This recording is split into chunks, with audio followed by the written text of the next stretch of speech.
Hey everybody, and welcome to today's video. I have another tier list, and if you've read the title or just see the big words up here at the top, I am doing the passive skill tier list. This is one I've been wanting to do for a while, but have been honestly kind of been putting off just because of the amount of time this is probably going to take, as there are a lot of passive skills in the game. Because of that, I don't want this to be super long, like an hour or so I'll definitely do my best to try and keep all of my explanations as brief as possible, but still adequately explain my reasoning for it. There are going to be 64 skills here. I'm pretty sure I got them all. I went through my save files. I even went through the wiki to get the images here. You'll notice that there's a couple in here that may look a little funny. It's because they didn't maybe have the right image available, but it's not really a big deal. And before I get into the ranking, obviously I'm going to need to explain how my ranking is going to be working. First off, I'm going to be ranking these taking into all of their upgrades. Some of these passives don't have any upgrades, it's just the skill by itself, so I'd obviously just be ranking it on that, but some of them do come with like 4 upgrades on them. I will be taking all of those into consideration, looking at the strongest form possible of this skill. So for example, there's a Scout without upgrade and a Scout with upgrades. I'll be tiering Scout as if it has all 4 of the upgrades. And so that way, you guys watching this can kind of follow along with my explanations, you know what I'm basing them off of. At the top is going to be S tier. And an S tier skill for me are skills that act as the backbone for the class playstyle, and you just cannot miss out on taking them if you want to play optimally. You're going to be grabbing them pretty much as soon as they become available. The only reason why you wouldn't is if maybe there's another S skill tier that's being offered to you, so it doesn't really matter the order in which you take them. An A tier skill, these are still very powerful skills, and you're probably still going to be taking them on every single playthrough. They just aren't quite as strong to hit that S tier marker for me, and you're generally going to take a back seat if they're offered in the same tier as an S tier skill. Like, you're going to grab that S tier one before this A tier one just because of the power difference. And I guess technically speaking, you could go without picking up this skill, and you definitely notice a performance difference, but it won't heavily cripple the playstyle, for example, if you were to miss out on an S tier skill. For B tier, these are going to be good skills, but you definitely don't need them. If you don't take them, you probably won't notice a very large difference in your performance, maybe a small one, but they are still good and are going to be ones you pick up if you're really trying to min-max and optimize your performance as much as possible, because they do boost the strengths of the class. C tier, these are going to be okay or niche skills. They may be strong or useful for certain parts of the game, but you'll probably end up respeccing out of them at some point for something else. And if you do end up keeping it, it's probably because it's on one of the heroes where they just have more skill points than they really need to round out their builds. There aren't a whole lot of these cases, but there are definitely some of them. Lastly is D tier. These are just unimpactful skills that you're pretty much always going to be fine skipping out on. You're just never going to need these, and if you don't take them, you'll either notice little to even no difference in the actual optimization of your character's performance in battle. I hope that covered everything and made sense. Let's just go ahead and jump into the skills. First up is going to be Adrenaline. This is a marksman tier 1 skill. When they kill something with any of their skills, they get an AP refund back. This is very good for the early game, because marksmen can actually put in a lot of work, and this will be pretty useful in the end game if you choose to do the Soul Merchant build with them. In between, it becomes a lot more dubious. So I think this is a perfect example of a C tier skill. It really just kind of bookends the game in terms of where the skill was going to get some mileage.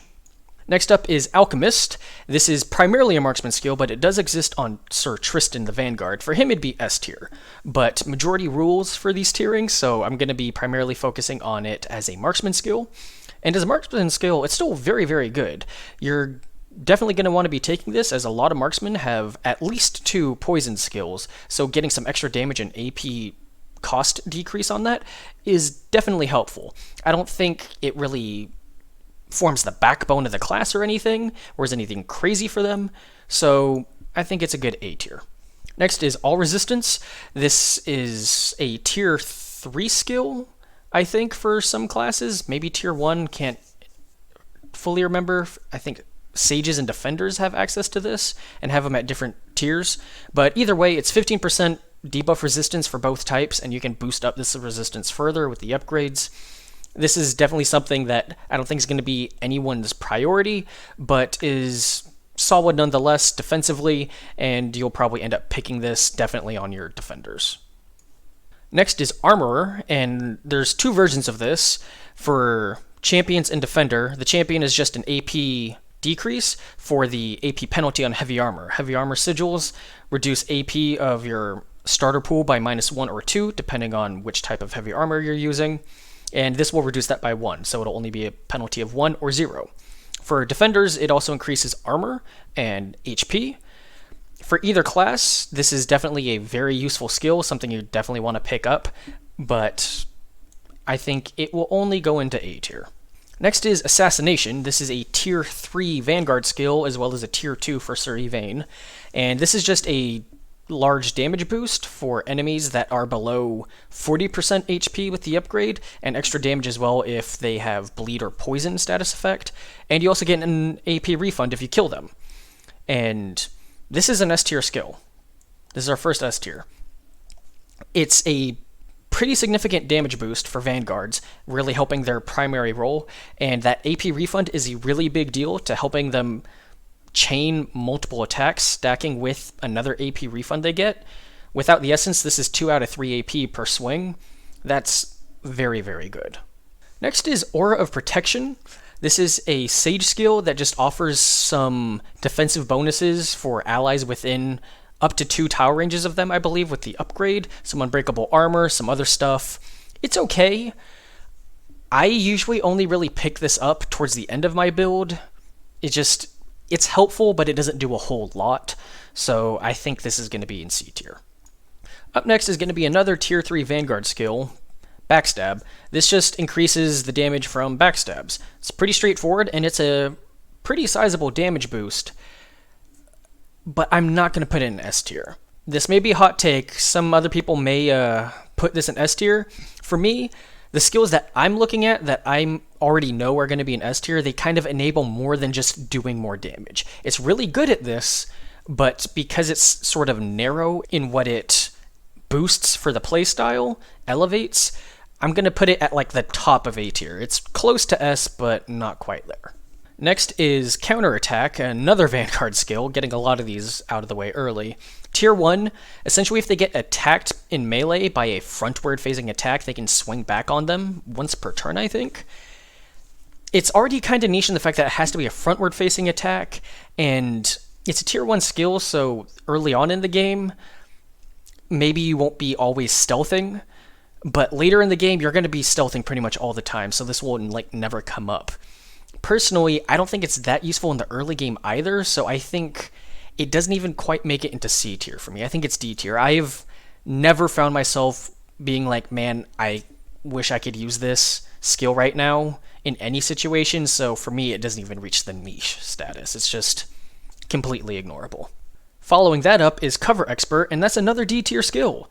It's a Marksman tier 3 skill that provides some decent bonuses if you're in cover, but the need of having to put yourself in cover just requires either wasting your AP to move somewhere else on the battlefield, which means you're not getting attacks in, or you need to bring someone that can cast Ice Wall for them. This skill is just entirely reliant on so many external factors. You're better off putting the skill points elsewhere to get a damage boost from other skills. Going to the opposite end of the tier list, we have our next S tier skill with Damage Focus. This is a phenomenal skill for champions. It's in tier 3, and it just does so many things. It's an AP boost, it's a damage boost, and it's a defensive boost. When you pass your turn or end your turn, any leftover AP you have, the amount you have determines the strength of the boost. For each AP you pass is an extra 8% damage on your next turn. For every 3 AP you pass, you get an extra one carried over into your next turn, bypassing that 3 max limit that other classes have, so you can have an extra large turn following up. And for every 3 AP you pass, you get up to 5 armor, so you can get a huge defensive bonus where you'll be tanky like defenders and you'll never have to worry about your health again. It does so many things, and it really just helps kickstart that damage train that champions really thrive off of. This is a must-have for every single champion. After that is Deflection. This is a tier 1 passive for Marksman. It's just a flat ranged damage reduction, so enemy units that shoot your Marksman, you'll take less damage from them, which is honestly kind of useful because Marksmen are pretty squishy and players can definitely struggle with keeping them alive because your Marksman will tend to get prioritized by the enemy ranged units. So having this is definitely helpful. It doesn't really boost damage, and that's where most people tend to try and focus their skill acquisitions. So I think I'm going to put it into B tier. Following up that is Divine. This is a tier 3 Sage skill. When your HP reduces to 0, you just get a pool of HP back. It's a defensive tool to help keep them healthy. This is because they are melee and they have medium armor, so they're not super tanky. It's an okay skill. It doesn't really do a whole lot to help their performance, but it is an alright safety maneuver. I personally don't use it a whole lot, but I won't outright say it's bad. I mean, if it comes to this, it's nice to have, though I've found in a lot of cases, if you're playing smart, it won't proc a whole lot. So I think I'm going to put it into C tier. It's kind of niche. Next is Dodge. This is a 15% dodge chance to just have an attack that targets you miss. Boudica has this and Fairy Knight has this. I think that's it, though Fairy Knight does get 2 of them. I mean, it's alright. It's a way to help buff up their tankiness, since they're not super tanky, as I previously mentioned, being medium armor users. I think it's alright, and something you're probably going to take with them as you go through. It's just not maybe going to be a high priority, so I'll put it into B tier as well. Next is Dot Resistance. This reduces the duration of Bleed, Poison, and Burn by 1, and it has some other upgrades on it, kind of themed after this. I don't have it super well memorized, honestly, because it's just one of those skills where I just don't take it. It's really whatever. I don't think it's strong enough to really be impactful. I think pretty much anyone that this is on, you're better off picking something else. Then we have Enchanted Weapon. This is just a 10% damage boost. Every class has some version of this. This is the Sage version, and it's going to go into B tier. Extra damage is always good, though a flat damage boost like this of 10% usually isn't going to be the best way to boost your damage. It's usually going to be other stuff first, but you'll probably end up picking this up at some point. Up next is Evasion. This is a tier 3 marksman skill. You just dodge the first incoming melee attack each turn. This is helpful, but most people, if you're playing your marksman smartly, this doesn't come up a whole lot. It's a nice defensive, but your marksman really shouldn't be getting melee attacked very often. I think I'm going to put this into C tier, because again, it's just one of those skills where it's like, it's not bad, I just don't think you're going to be using it a whole lot. After that is Extra Area Damage, tier 3 passive for champions. It's just a 20% damage boost to all area attacks. This is going to be affecting things like Leap Attack, Cleave, Earthshaker, Whirlwind. AoEs are really sort of the name of the game for champions, so boosting the damage on that is going to be very useful, and definitely a skill that you pick up pretty early in tier 3 after you've gotten the A tier skills. Or sorry, after you've gotten the S tier skills, because this is an A tier. This next one is unique to the Red Knight. Extra bleeding. It just makes it so he does more bleeding damage. Honestly, it sounds good on paper, but the numbers aren't great. I'm going to put into C tier. It's one you're always going to pick up on him if you're trying to build him offensively. It's just not very strong. Extra damage is the damage boost for Arcanist, 10%, also going in B tier. Extra Stun is a tier 3 skill for champions. It increases the effectiveness of stuns and slows by 50%, and champions can apply this status effect through Power Attack or Earthshaker. I never take the slow personally on Earthshaker, and I only sometimes take the stun on power attack, so I think that makes this, at least by my standards, kind of niche and therefore C tier. Favored is a tier 1 skill for sages and just makes the first support skill every turn for a sage free for AP, and that's honestly a pretty big deal. I don't know if it's quite as strong as the S tier skills, so I'm going to put it into A tier. It's very strong and definitely something I always grab in tier 1 pretty early. Just don't think it's on the same power level as the other S tiers. First Shot is a tier 2 marksman skill. Makes it so the first attack of every turn with the marksman does 15% more damage, as long as you haven't spent any green AP yet. This is just going to be a B tier. It's a damage boost, and marksmen need damage boosts.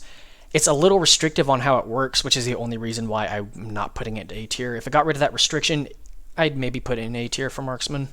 Next is Frost Armor, and this is another defensive skill for sages, and I think it's a tier 2 skill. It makes it so that way when they take damage, the enemy that's attacking them also takes some damage. And it also gives them some unbreakable armor and reduces some armor loss. I mean, on paper, it's not bad, but most sages, you're not really going to be putting them in positions where they're going to be taking constant hits to take advantage of this skill. I've personally never used it, and I've never found myself wanting it or needing it. The only one that I think could really benefit from this skill is Lucan, and he doesn't even have it in his skill tree. So I think I'm going to put it into D tier. This next one is Hardened Armor. It reduces armor loss by 20%. This is a champion skill and a defender skill. It's in tier 3. It's just something to help increase their tankiness. You're always going to probably pick this one up. I don't think it's quite as strong as the A tiers, but it's definitely one you're going to grab at some point. So I'm going to put it into B tier. I just don't think it's quite as strong as the A tiers. This next one is Hunter, I believe. This is a tier 3 marksman skill where they get some bonuses if there's one enemy on the battlefield. This is just so extremely niche, it just falls into the straight out bad category. What's the point? If there's one enemy left, they're dead anyways. There's no way they're going to make a comeback against you. And all the bosses have the ability to summon adds, so this isn't even a good boss ability. So D tier. This may be the worst passive in the game, honestly. The possibility of having this active is just so ludicrously small. After that is Juggernaut. This is a tier 1 passive for champions. It increases their damage dealt to that turn by 5% for each tile they move, and this is basically just to help them. They're not very mobile, so they want to make it so that attacks you do get in, if you do have to move, that much more impactful. There's some builds that can actually get quite a bit of movement for your champions, which makes the skill amazing, but I'm not going to take that into account. The gear, I'm only kind of doing that for the marksmen because they kind of need it. Definitely not something you pick early on in tier 1. It's definitely something you kind of circle back to, so I think I'm going to put it into B tier. It's good, but definitely not something that you're going to feel hard-pressed you're going to need. This next skill is Lone Wolf. It's unique entirely to Lancelot. It's his alternative to the Rage skill. And honestly, it's not great. I mean, it's okay because it does give him some bonuses, which is nice, that will kind of give him more consistent damage compared to champions, I suppose. But it's just not really that strong. So I'm going to put it in B tier. You're always going to take it on Lancelot because why wouldn't you? But I think it could be stronger for sure. This next skill is Long Reach. It provides +1 range to all of your skills. So this is on Arcanist and Marksman and the Fairy Knight, so it actually makes his melee 2 tiles long, which is kind of cool. But for Marksman and Arcanist, +1 range is phenomenal. Range is very, very important and really enables you to get extra attacks in. That 1 tile difference definitely comes up, more than you'd think. And for Marksman, it also provides damage bonuses to help out their struggling damage. Not quite an S tier, but a very, very strong A tier. I grab this pretty quickly in most tiers when it becomes accessible. For Marksman, I'd probably say it's an S tier. This next one I think is low profile. Yeah, low profile. The tier 1's skill for Vanguards and also Sir Damas. For Damas, S tier, but again, majority rules, so mostly for vanguards. This makes it so when an enemy unit is 6 tiles away or more from the vanguard, they won't target them. But again, this never comes up, I feel like. You're either going to be hiding, and this would, I guess, kind of be useful in the early game when you're not going to be guaranteeing that you're ending your turn hiding every time. So for that reason, I'll put it in C tier. I personally never use it, but I could see some players using this and then just respeccing out of it later. I don't think it's quite as bad as the D tier skills, and I do think this is certainly more usable than counterattack. Magical armor is going to be... Honestly, I'm going to put this in S tier. And that's because it's one of the strongest defensives in the game, providing just an enormous amount of armor to Arcanists that will last for 2 attacks, which doesn't sound like a lot, but you'd be surprised how many times this magical armor will still be active by the end of the encounter. It's most of the time. And that's because it's such a strong defensive, it gives so much armor to your Arcanists, that enemies will stop targeting them with anything other than AoEs 9 times out of 10. The AI will prioritize your units that it think it can hurt the most. It'll look at your Arcanist who has like 30 armor and be like, screw that, I'm not going to do any damage to him, I'll hit someone else. So this skill essentially turns it into, my Arcanist is just never going to get attacked type of skill. That's an insane defensive bonus. Going from super squishy character, one of the squishiest in the game, to basically never takes damage. I think that warrants an S tier. This next one is another Arcanist skill, and it's going to go into D tier, following up the S tier skill. Master Alchemist. Boosts potion effects by 50%. I mean, there's some good potions that this could kind of combo off of. I just think you're better off putting your skill points elsewhere to actually boost the damage on a more consistent basis instead of needing to rely on potions. I've never found myself needing this or even wanting it. D tier. This next skill is Master Fire, and this isn't even a class skill. This is an Ector and Merlin skill, and it's one you're definitely going to pick up on them every single time you play them. It's a pretty strong skill, boosting fire damage, damage against burning units, increasing burn damage, duration of burns, and even cooldown reduction if you kill an enemy with this fire skill, or any of your fire skills. I mean, honestly, for those two specifically, I guess it'd be S tier, but I don't really feel comfortable putting a skill that only 2 units have into S tier, so I'll put it into A, I guess. I don't know, it's kind of a weird one. Oh, screw it, A is fine. Master of Hexes is a very, very good skill for Arcanists, though. This provides hex intensity, so things like Slowing Hex, Bleeding Hex, Death Hex, all of these are going to be much stronger, and for things like Death Hex, that can do some really crazy stuff. But one of the upgrades on it decreases the cost of all Hex skills by 1 AP, and Arcanists are really known for spamming out as many spells as possible per turn, so this really helps with that, plus making the Hexes more efficient. I mean, this is pretty core to maximizing the Arcanist playstyle. I think S tier works just fine. The next one is Master of Ice. This increases the effectiveness of chilled and frozen effects. It's a tier 3 skill for everyone that has access to it. This isn't even an entire class again. This is Morgana, some of the Sages, I think, and including Morgos. So it's definitely very useful for boosting that debuff and CC capability that has this skill available to them. Similar to Master of Fire, it's not really a class-wide thing, but the ones that do have it, you're definitely going to take it on them. And I don't think it really makes a playstyle, but definitely something that will make it much, much stronger. So, A tier. Another Master skill up next, and that's Master of Lightning. And I think only Morgos has this skill. It increases the damage of her lightning skills, decreases the AP cost of them, makes shock effects last a turn longer, and even gives her some cooldown reduction if you kill someone with the lightning skill. I think it's also going to go in A tier, along with the other elements. It's maybe not quite as strong as the other two, but for her, that AP reduction is a huge deal, as well as an extra turn for shock. That's not something that should be underestimated.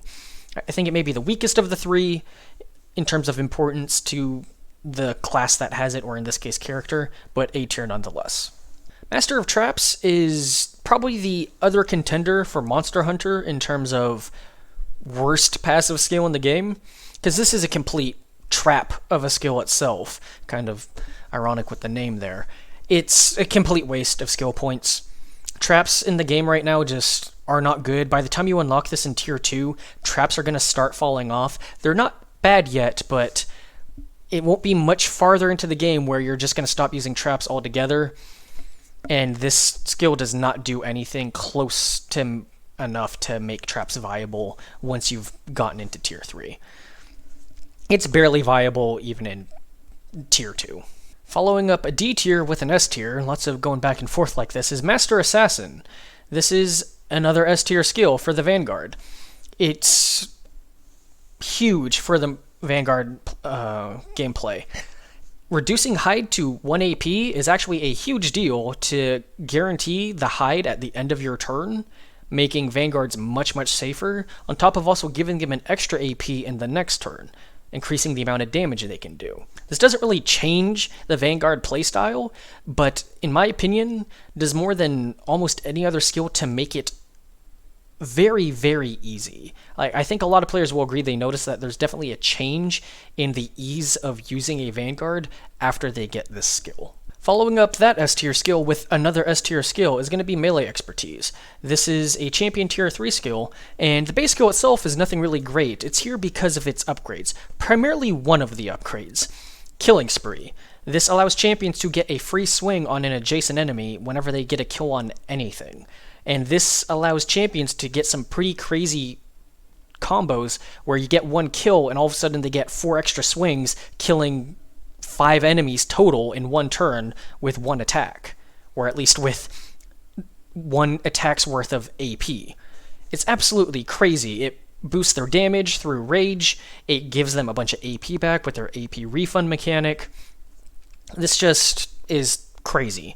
And with the other upgrades, it can provide some damage bonus if they're outnumbered, extra AP if they're outnumbered, and reduce their cooldown. So it does provide some pretty good bonuses just all around. And that Killing Spree, though, is just, I think anyone who plays Champion will let you know that this is one of the coolest abilities in the game, too. And this next skill is going to keep up the trend of flip-flopping between D and S tier. And I may be short-selling this skill, full admittance here, because I have not used it a lot. It's Mental Guard. Pretty sure only Merlin has this skill. It basically will transfer his mental debuff resistance to nearby allies and some other defensive effects with the upgrades. This just isn't something that I'm going to be worrying about with my Merlin. With my Merlin, I'm focusing on picking up as many offensive and crowd control spells as possible because that's what he's best at. This doesn't really help that, and he just has so many skills available to him that you're just never going to spare the skill points for this. I don't want to say the skill is bad, but really just suffers hard from being power crept by the rest of his skills and not really fitting in with his kind of ideal playstyle. D tier feels harsh, but based on the criteria I set for this tier list, if you skip out on this skill, I don't think you'll ever notice its absence, so it's going to go in D tier. Keeping the trend alive, back to S tier, we have Mindstorm. Arcana skill, I don't think anyone's going to be surprised by this. This is the skill that pretty much creates the Arcanist playstyle once you've reached the mid to late game, where they're just going to be spamming as many skills as possible, cycling their cooldowns, and just absolutely dominating the battlefield with their crowd control. Amazing skill, probably the most playstyle defining skill in the game, I'd say. At least a solid contender for it. Mindstorm is S tier. Monster Hunter is a pretty rare skill. I think only 2 heroes have it, Gawain and Lucan. This is just a flat damage boost of 20%, I think, and then an extra 10% to the different enemy types except for humans. So it's a good damage boost, but it's only on Lucan and Gawain, who already don't have super high damage due to their classes, but definitely a skill you're going to pick up for both of them. I think what holds the skill back is just, it's not as strong as the S tiers because of the characters it's offered on, so I'm going to put it in A tier. Now, this next icon you'll notice is a little weird. The wiki didn't have this image anywhere I could find, so I just screenshotted this for my game. It's Mysticism. It's a tier 3 sage skill. When they get a kill, it reduces all their cooldowns by 1. It can only happen once per turn, so it's nothing really crazy is going to be happening with this skill, but it's definitely useful. Some sages can get this effect easier than others, and it's pretty good. You don't get it a whole lot, I'd say. So I think I'm going to put into B tier, just because it's a good effect, but not necessarily one I think you'll be noticing pop off a whole lot. Potent Hex is +1 spellcraft and 20% hex intensity. It's kind of like their extra damage skill. I mean, extra hex intensity is good, but that's all it is. It's just hex intensity. So I'm going to put in B tier. Pyromania is a 50% damage boost to burning damage. And because it's just burning damage, similar to the other skills such as extra damage and potent hex, I'm going to put into B tier. It's good, but that's all it is, just extra burning damage. I think only Merlin and Dindrain have this skill. Maybe Evasion too, I think. Not a whole lot of characters, and the ones that do have them, it's fairly useful. This next skill is Quick Curse, and I'm pretty sure only Dagonet has this. It decreases the cost of your first hex each turn by 1, and even more AP cost reduction is really, really good. It will not reduce it to 0, though. Minimum of 1 still. And, I mean, the thing is, he already has Slowing Hex, which can cost 1, and Stigma, which can cost 1, so you have to be careful. It's really easy to use one of those first and negate this effect. But things like Desecrated Ground, Blood Hex, and Death Hex can still benefit from this. I don't think it's quite S tier. I think it really helps enable Mindstorm, but it's not as strong as Mindstorm. So I'm going to put this into A tier. It's just him, so on that merit, it would probably not end up in S tier, just like the other super character-specific skills I've mentioned in the past. Quick-Footed is gonna go into A tier. This is a Vanguard tier 3 skill, just makes you completely immune to opportunity attacks. This just really makes it a lot easier to play your Vanguards, where if you're not stealthed, you can still easily get away to a safe position to then stealth or get into a backstab spot. And we finally reach Rage, the sort of poster skill for the champion class. So this is S tier. I think everyone knows this. This skill is absolutely crazy with the amount of damage ramping it enables for champions. This is what makes them the highest damage dealing class in the game, at least in terms of max damage potential. It also provides AP refund. It's the only one baked into their class, so it makes it that much more important. I mean, the champion is pretty much built off of this skill, so S tier is, I don't think anyone's going to argue with me on that one. Ready is a tier 1 marksman skill, increases Overwatch damage by 20%. Again, this is another skill that I think is only going to be useful early game, not even end game, I think. You don't really Overwatch a whole lot in the end game. So, I mean, it's alright, because you do Overwatch a lot with marksman in Act 1, at least how I play them. So it's good then, but you definitely respec out of it. So I'm going to put it into C tier. Robust is a pretty common skill that a lot of different classes and characters have access to. It's a 10% HP and Vitality boost, and I think for some people it also provides a physical debuff resistance. Either way, it's pretty simple, straightforward, just a little bit of extra tankiness. I'm going to put it in B tier. Now, this next skill is going to look a little weird. The wiki had it listed as like quick-footed or fleet-footed, something like that. But it's the scout skill, the upgradable version. They must have pulled this from like pre-release. This may have been a skill, so it's outdated. But pretend this is scout. It provides extra movement AP, which is going to be useful for your marksman and your vanguard. The bonus is on it for some extra movement AP. Even has some defensiveness built into it to reduce range damage or just dodge a ranged attack. So it's pretty solid. Definitely something you're going to be using a lot of the time.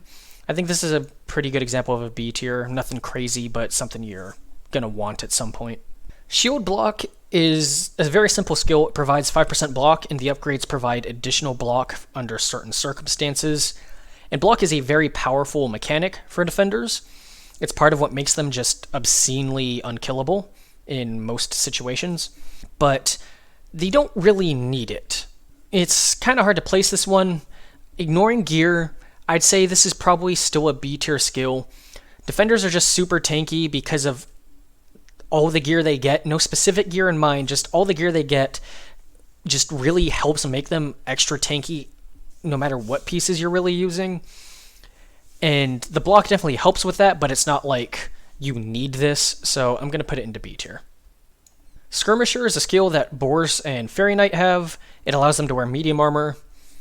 It's definitely helpful for them, but except for Boars, where you're going Soul Merchant build in the endgame, this skill was S tier for him because it really makes his build viable, at least his variant of it from the other marksmen. But for Fairy Knight, it does open up to some extra tanky gear. I think I'll put into A tier, just because for both of them, it does open them up to some new gear options that can actually make a difference for them. Not a huge difference for the most part, but there are a few specific pieces you can come across that are pretty good fits for them. Soothing Wounds is an HP recovery skill. It's actually like the closest skill in the game that you'll get to just an outright heal skill outside of the ability you get from Isolde's necklace. Having some HP recovery is nice, but by the time you get to it in tier 3, you've kind of gotten used to not having heal skills and your playstyle has adapted accordingly. It's okay, but usually for me, I only pick this up if I have extra skill points laying around, so that's going to put it into C tier. Spell Resistance is a tier 3 Arcanist skill that just reduces incoming spell damage, and I'm going to put this in D tier. I just never need it. Because of the S tier defensive skill they have of magical armor, enemy units just never really target them anyways. There's like, I think Thunderbolt maybe, they'll still get hit by that because that ignores armor. But other than that, just spells aren't going to target you. Just nothing's going to target you really to begin with. So this skill becomes completely irrelevant for 99% of the spells that are going to get thrown at you. You're still open to AoEs, I guess, but I don't think you ever really need this. So this next skill is Spell Power. It's another Arcanist skill in tier 3. Provides +1 range, 10% damage, and +1 spell power. It's a pretty good skill, definitely one you're going to pick up. I'm going to put in the A tier along with Long Reach. It would be like, that's the same thing as Long Reach, but better. True, I just don't think it's that much better to warrant being put into S tier. Like, I don't think, looking at these skills up here, anyone can really say this is on the same par as them.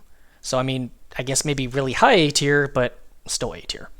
This skill here is Strength. It's the weapon damage bonus for defenders and champions, I believe. So just 10% damage bonus, B tier, along with the rest of them. Strong-Willed is a 30% mental debuff resistance. That's pretty good. 30% is a lot. And I'm kind of on the fence of where to put this one. It's either B tier or C tier.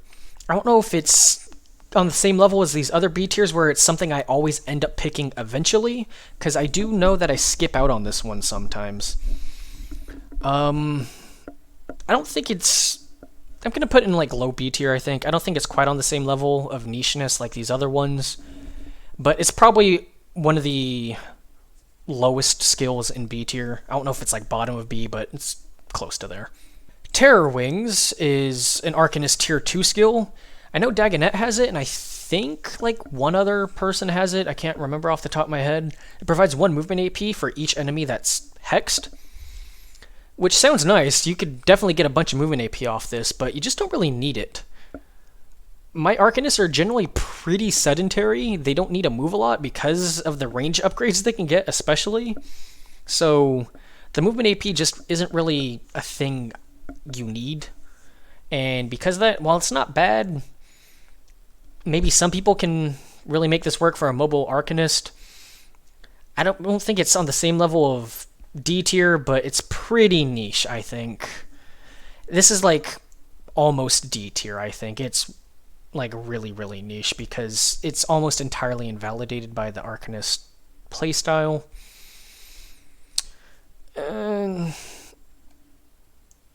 Yeah, know what? I think I talked myself into it. I think I'm going to put it into D tier. It's invalidated by the Arcanist playstyle.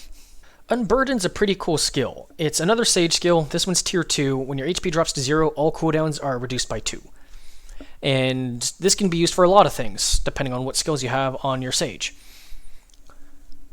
But like Divine, it just doesn't really come up a whole lot for me. I mean, it's strong if it happens, but if you're zeroing out on HP, 99% of the time you're also taking vitality damage, and that's the thing you're trying to avoid, so you don't need to be sticking them in the hospice. Just because of the necessary conditions to meet it, it makes it a pretty niche skill, but it's good when it happens, so I'll put it in C tier. Unyielding is a skill that Boudica has, Boars has, and then Defenders have. You get HP back whenever you hit something, as a couple other defensive upgrades on it, but you're pretty much just taking it for the HP back on hitting stuff. It's a very powerful skill early game, especially for your defenders. For Boudica and Boars, I don't really see the point of it on them. Good early game, but they just become so unkillable in the late game that you just don't need this, so it's C tier.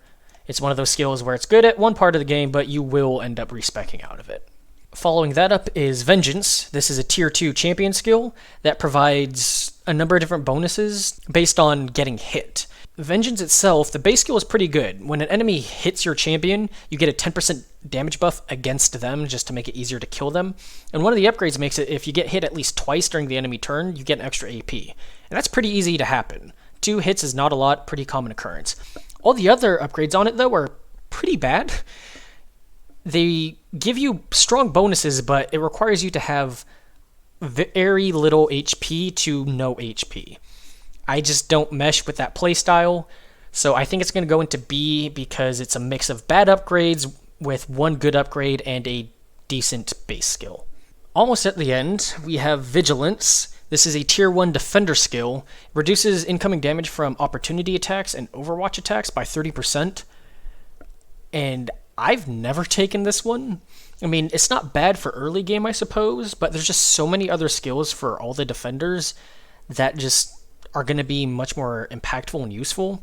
And when you get later into the game, again, defenders are so tanky, you'll eat the hit like it's nothing most of the time. So I'm going to put this in D tier just because there's never really a good time to take this, and then eventually it becomes power crept. And last on the list is Wish of Death, a tier 3 Sage skill. And this is a really, really good skill. Whenever any enemy unit dies, your Sage gains 1 AP. Any unit. They don't have to be the one to kill it. So you can get some extremely large AP pools on your Sages for certain encounters where there's just a lot of things you're murdering. And you can just go nuts with your Sage. Right now, get a bunch of attacks in, pop off a whole bunch of skills in one turn. And for the Chain God patch, at least, you pick up a soul, you kill some enemies with your teammates, get AP generated back again, and then go pick up a second or third soul. This is just a great skill, and I'm going to put it into S tier. I may be overrating this one a little bit, but for me, I think it's S tier. And that's the entire list, all 64 passive skills in King Arthur Knight's Tale.